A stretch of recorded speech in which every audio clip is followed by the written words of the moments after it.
Have you ever felt stuck? Like you're running on a treadmill, putting in all the effort, but going absolutely nowhere?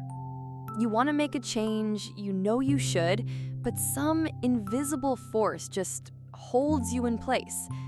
Maybe it's a job you've outgrown, a subject in school that feels impossible, or a relationship dynamic that just won't change. You try, you fail, you try again, and then you just stop trying. This feeling is a quiet shared silence among so many of us. And the worst part? We often blame ourselves. We think we're lazy, or not strong enough, or that we just don't want it badly enough. But what if I told you this feeling has a name? What if I told you it's a well-documented psychological pattern, a chain forged not from weakness, but from experience? Today, we're going to talk about this invisible force, and more importantly, how to see it, understand it, and begin to break it. Welcome, my friends. I'm so glad you're here. Let's start this journey together, not with a lecture, but with a shared understanding. That feeling of being utterly powerless has a story, and it starts somewhere unexpected. This phenomenon is called learned helplessness. It's a psychological state where, after repeatedly facing a stressful, uncontrollable situation, you come to believe you are powerless to change your circumstances. So you stop trying, even when opportunities for change become available.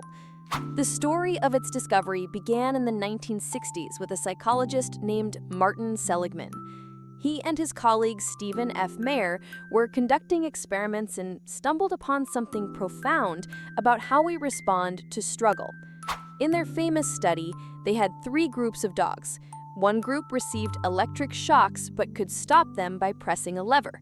The second group received the same shocks but had no control over them. The shocks seemed to stop and start randomly. The third group received no shocks at all. Later, all 3 groups were placed in a new situation where they could easily escape the shocks by simply jumping over a low barrier. The dogs from the first group, the ones who had control, and the third group, no shocks, quickly learned to jump to safety. But the dogs from the second group, the ones who had experienced uncontrollable shocks, did something heartbreaking. Most of them didn't even try to escape.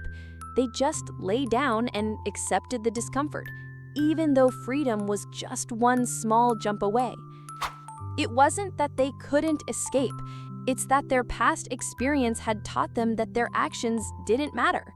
They had learned that nothing they did could change their outcome, so they generalized that belief to a new situation and gave up. Now, let's bring this into our world. Imagine you're trying to learn a new, complicated software for your job. The instructions are terrible, and every time you try something, you get an error message. You ask for help, but get none. After a week of this, your company offers a brand new user-friendly software, but you might hesitate to even try it. Your brain has already filed away the experience under "I'm useless with computers," creating a story of helplessness. This is learned helplessness in action. It's a 3-pronged attack on our spirit.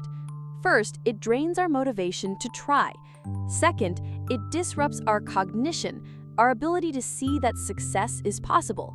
And third, it impacts our emotions, leading to feelings of frustration, passivity, and even depression.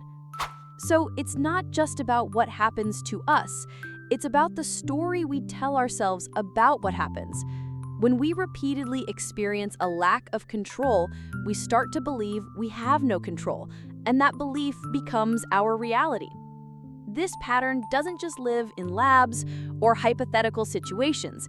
It echoes through the most important areas of our lives, often in ways we don't even notice.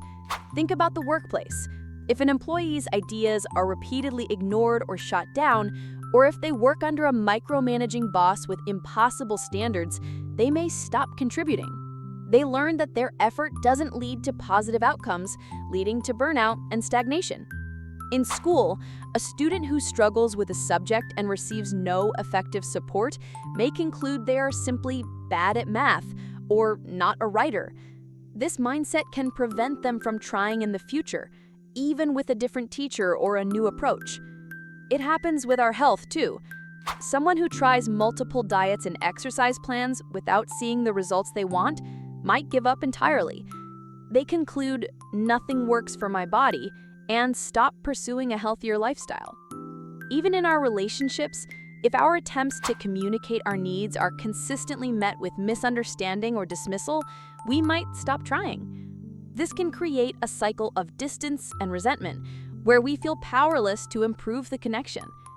In all these scenarios, the lock isn't always real. The door is often open, but our past experiences have convinced us that the lock is unbreakable, so we don't even bother to check the handle. But here is the beautiful, powerful truth. What has been learned can be unlearned. The psychologists who discovered this phenomenon didn't stop there. They also found ways to break the cycle. The first step is simple awareness. Just by watching this video, you're already doing it. Recognizing when you're falling into this thought pattern is the first move towards taking back control. Next, gently question those helpless thoughts. When you think, "Nothing I do matters," ask yourself, is that really 100% true? Cognitive behavioral therapy, or CBT, is incredibly effective at this, as it helps us identify and reframe these negative thought patterns. You don't have to solve everything at once. Start with small, manageable goals to build a sense of accomplishment and mastery. This provides evidence to your brain that your actions do have an impact. Focus on what you can control. Even in a difficult situation, there is often one small thing within your power. Focusing on that instead of the vastness of what you can't change is a powerful shift. And finally, remember, you are not alone in this. Connecting with people you trust, friends, family, or a therapist, can provide encouragement and new perspectives. Support is the antidote to the isolation that helplessness thrives on. So let's go back to where we started. That feeling of being stuck, of staring out at the rain, believing things will never change. We now know this feeling isn't a life sentence. It's a learned response. It's the echo of past experiences where we felt we had no control. But every new day, every new moment is a new situation. It's a chance to test the handle on the door. It's an opportunity to learn something new, that you have agency, that you have control. We unlearn helplessness not with one grand gesture, but with 1,000 tiny, deliberate acts of control. By celebrating the small wins, we rewrite the story our brain tells us about our own power. So here is my invitation to you. Just for today, find one small thing you can control and see it through. It could be organizing one drawer, making a healthy meal, or sending that one email you've been avoiding. That one small action is a vote for a new belief system. It's a message to yourself that says, "My actions matter." Feel the power in that. Acknowledge your own effort. You are more powerful than your feelings of powerlessness. You are not defined by the moments you couldn't escape, but by your incredible capacity to learn and adapt. The chains you feel were forged in experience, but they can be dissolved by new experiences. I would be so honored if you shared your one thing in the comments. Let's create a space of shared encouragement, celebrating every small step we take back towards our own strength. Thank you for sharing this space with me today. Be kind to yourself. And remember, even the smallest step forward is still a step. I'll see you next time.